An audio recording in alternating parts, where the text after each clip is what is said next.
Hello and welcome, dear friends and my dear students. Welcome back to my channel English Pathshala. I hope you have liked my previous videos in where we have learnt about simple present tense, and in continuation of that we have learnt about the types of simple present tense, in which first was affirmative sentences, second was negative sentences, and now it is third, that is interrogative sentences. So students, interrogative means prashnavachak, in which we are asking some question.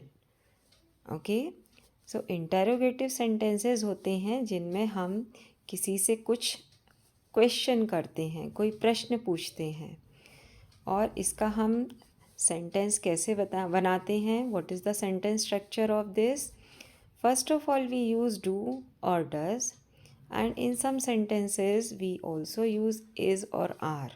It depends upon the type of sentence that I will explain you later on. Plus subject means काम करने वाला, करता. Okay, plus base form of the verb. So in last we write verb. Here if we see the example, so first example you can see here, it is क्या तुम अंग्रेज़ी बोलते हो. तो see here what is the translation of this sentence. Do you speak English? So you can see here, in place of क्या we have used here do. है ना, हमने यहाँ पे what नहीं लिखा है. अदरवाइज यू कैन थिंक कि what means क्या होता है, but here we have used do. Okay, as you can see in the sentence structure of these sentences, first of all we use do or does. So do you means you all know तुम, speak English. So as you can see in the sentence structure also, first of all we have to use do. After that subject, here who is the subject? तुम. So we have used you, and then in the last base form of the verb. So speak is the verb here. Speak means बोलते हो. Speak is the verb here, और क्या बोलते हो? English. So that will go in the last. So do you speak English? After that, if we see next example, वह कितने बजे उठता है. What is the next sentence? वह कितने बजे उठता है. Here we have used first of all what time does he get up. What time means कितने बजे. Okay, for कितने बजे we have used what time. After that does. So here what is the difference between do or does? So children, students, we use do with plural sentences and does with singular subject sentences.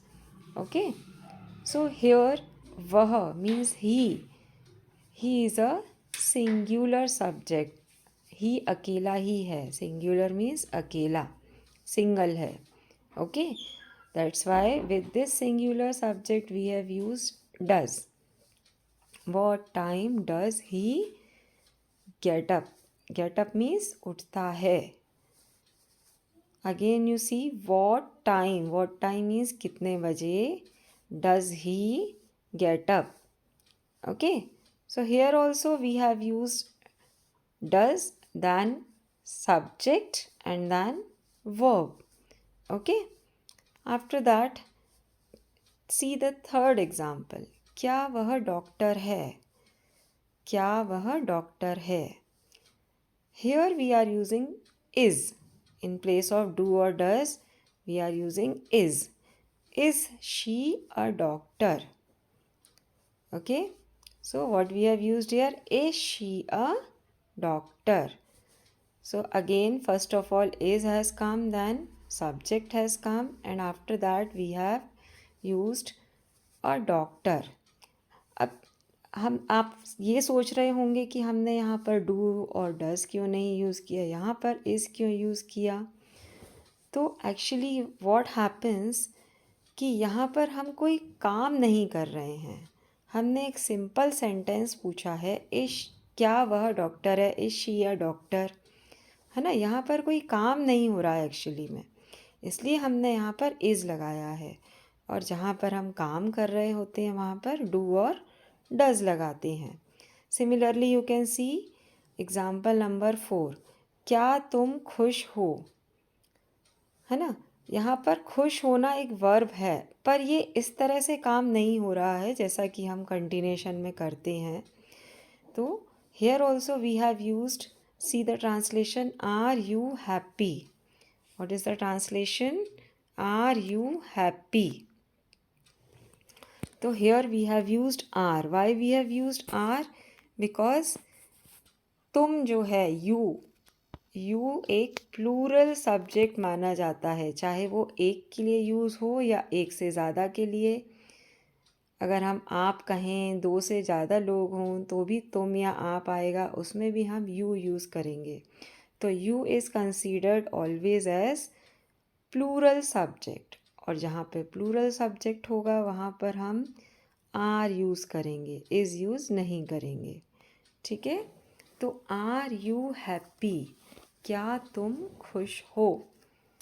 Next sentence you can see, क्या उसे जलेबी पसंद है, क्या उसे जलेबी पसंद है। तो यहाँ पर एक काम हो रहा है, जलेबी पसंद करना, इसलिए हमने यहाँ पर लगाया है does he like jalebi, does he like jalebi. यहाँ पर लाइक में हमने एस क्यों नहीं यूज़ किया, क्योंकि डज़ आ गया है। I have told earlier also कि वेयर वी यूज़ डू और does, we don't use S और E S in the verb, है ना, which is the verb here like. So here in the verb we have not used s or es because of the presence of does. Okay? एक बार फिर से अगर आप देखना चाहें तो see the first example, means example number 2, वह कितने बजे उठता है।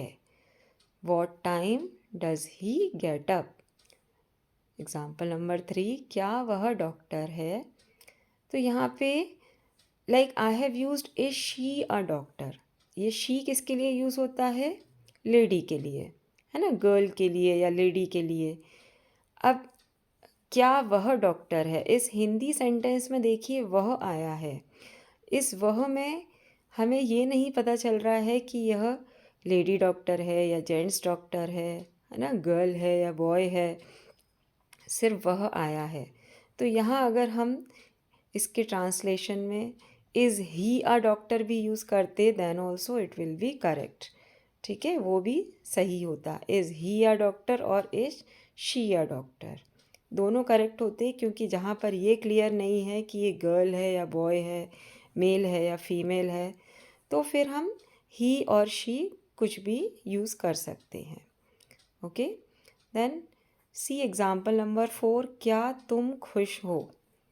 यहाँ पे तुम या आप, एनीथिंग वी कैन यूज़, और दोनों के लिए are you happy, you only will come for तुम और आप।